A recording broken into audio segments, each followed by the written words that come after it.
નમસ્કાર વહાલા વિદ્યાર્થી મિત્રો, જ્ઞાન એજ્યુકેશનની અંદર તમામ વિદ્યાર્થીઓ છે એનું સહૃદય હાર્દિક સ્વાગત છે. આજે આપણે ધોરણ 9ની જે એસએસસી એક્ઝામ છે એટલે કે માધ્યમિક શિષ્યવૃત્તિ પરીક્ષા છે એના 21 થી 40 પ્રશ્નો છે એનું આપણે આ વિડીયો લેક્ચરની અંદર સંપૂર્ણ સોલ્યુશન જોશું. મિત્રો, તમે જે 1 થી 20 છે એ ન જોયા હોય તો મિત્રો આપણી ચેનલની અંદર છે, તમે આ 21 થી 40 સમાપ્ત થાય ત્યારબાદ તમે આપણી પ્લેલિસ્ટ બોક્સની અંદર તમે જોઈ શકશો. મિત્રો, હવે કયા બે શબ્દો સમાન અર્થ ધરાવે છે? એવા કયા બે શબ્દો છે કે જે સમાન અર્થ ધરાવે છે? રાન અને જંગલ.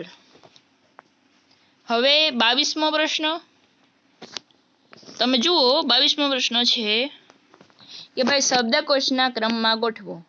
આની અંદર 22ની અંદર ઓપ્શન નંબર એ 3, 2, 5, 4, 1, 6 આવશે. 23મું કર્મણી પ્રયોગનું વાક્ય શોધો. તો આ 23મો સવાલ છે એની અંદર ઓપ્શન નંબર શું આવશે? ડી. રમેશથી ગીત ગવાયું. આદિત્ય એટલે તો શું આવશે?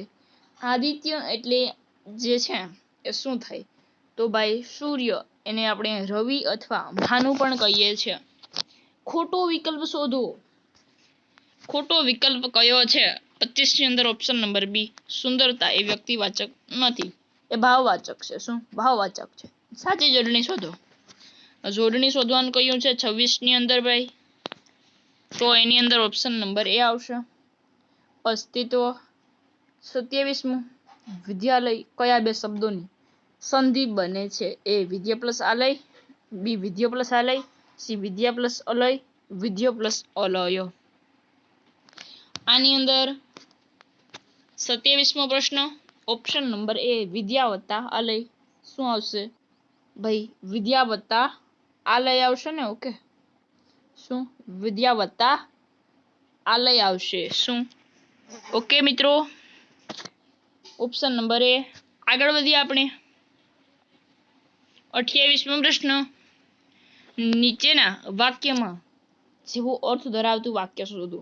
દાદીમાએ કહ્યું, અમથાવાળા ધોળા નથી થયા બેટા, જીવનમાં ઘણા તડકા છાયા જોયા છે.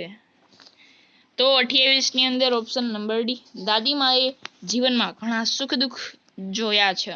શું? સુખ અને દુઃખ બંને જોયા છે. ચિનગારી શબ્દ નીચેનામાંથી કયા વ્યંજન અને સ્વરથી જોડીને બન્યો છે? તો 29મો સવાલ, એની અંદર ઓપ્શન નંબર ડી આપણો સાચો આન્સર રહેશે.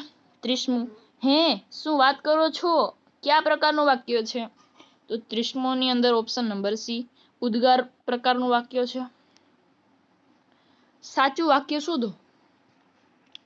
સાચું વાક્ય શોધો. એ મારી પાસે લાલ રંગની પેન છે. 32મો પ્રશ્ન જાયદે સવારથી જ ટ્રંક સમાન લોડ કરવા માંડ્યો. આ વાક્યમાં લીટી દોરેલ શબ્દમાં કયા જવાબ મળે છે તે કયો પ્રશ્ન પૂછો છો? ઓપ્શન નંબર ડી જાયદે ક્યારે સામાન લોડ કરવા માંડ્યો. હવે 33મું છે દ્વંદ્વ સમાસ શોધો. એવું વાક્ય કયું છે કે જેમાં આપણે દ્વંદ્વ સમાસ દેખાય છે? સીતારામ વનમાં ગયા. સીતારામ વનમાં ગયા. 34મું જંગલમાં એને મળે લાગતી આગ શબ્દ સમૂહ માટે એક શબ્દ આપો. 34ની અંદર ડી દાવાનળ. હવે કાવ્ય પંક્તિ આપેલી છે ભાઈ, 35 થી 38 પ્રશ્નોના જવાબ આપવાના છે. કોણે કીધું ગરીબ છીએ, કોણે કીધું રાગ, કા ભૂલી જા મન રે ભોળા આપણા જુદા. થોડાક નથી સિક્કા પાસે, થોડીક નથી નોટ, એમાં તો શું બગડી ગયું, એમાં તે સી ખોટ. આ છે એ આપણે કાવ્ય પંક્તિ છે. એના આધારે 35 થી 38 ના જવાબ આપવાના છે. કવિની સ્થિતિ કેવી છે? તો ઓપ્શન નંબર બી નિર્ધન. આપણા જુદા આંક. આંક એટલે શું થશે? સમજણ, જુદી જુદી સમજણ. 37મું કાવ્ય પંક્તિ દ્વારા કવિ સમજાવે છે કે. 37ની અંદર ઓપ્શન નંબર બી પૈસા ન હોય તો કોઈ ખોટું કઈ મોટું નુકસાન નથી, કે જો એમાં બી આવશે ને.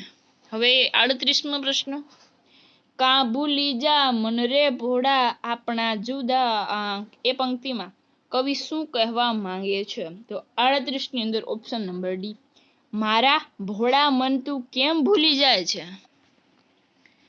હવે તળાવ, દડો, ધજા જેવા વગેરે શબ્દોના પહેલા અક્ષર દ્વારા બોલતા સમયે જીભ ક્યાં અડે છે? તાળવે, હોઠે, દાંતે કે કંઠે? ચાલો. હવે 39 ની અંદર ઓપ્શન નંબર સી, દાંતે આવશે. હવે 40મો પ્રશ્ન જુઓ.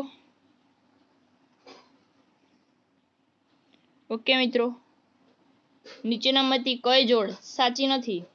ભેજ લાગવું તો બુદ્ધિ વાપરવી, મૂછે તાવ દેવો તો તાવ આવવું, આંખમાં આવવું તો નજરે ચડવું, હૈયે ધીરજ, હૈયા ધરવું એટલે મનમાં ઉતરવું. 40 ની અંદર ઓપ્શન નંબર બી, મૂછે તાવ દેવો એટલે કે તાવ આવવો. તો મિત્રો અહીં છે આપણા 21 થી 40 પ્રશ્નો છે એ સમાપ્ત થાય છે મિત્રો. તો જો મિત્રો આપણો વિડીયો સારો લાગ્યો હોય તો આપણી ચેનલને સબસ્ક્રાઇબ કરી દો અને વિડીયોને લાઈક કરી દો. ફરી મળીશું એક નવા વિડીયો સાથે. ત્યાં સુધી આવજો. બાય.